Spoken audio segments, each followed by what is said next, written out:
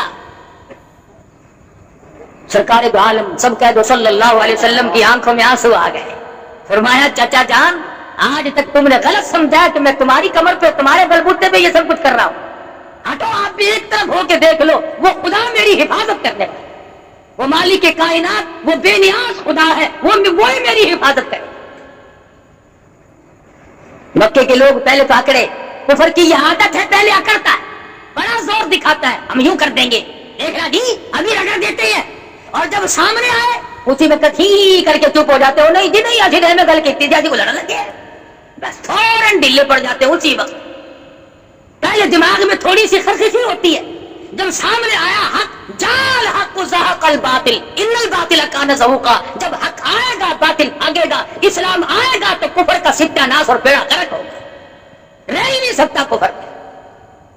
اور مجھے افسوس ہے کہ آج کی دنیا میں تمہارے پاس 6666 قرآن کی آیات موجود ہیں، ارے 8 لاکھ سے زیادہ پیغمبر کے ارشادات کا ذخیرہ موجود ہے، 1,29,000 صحابہ کرام کے قول و افعال اور عمل موجود ہے، اور بڑے بڑے بزرگ اور ائمہ کی زندگی موجود ہے۔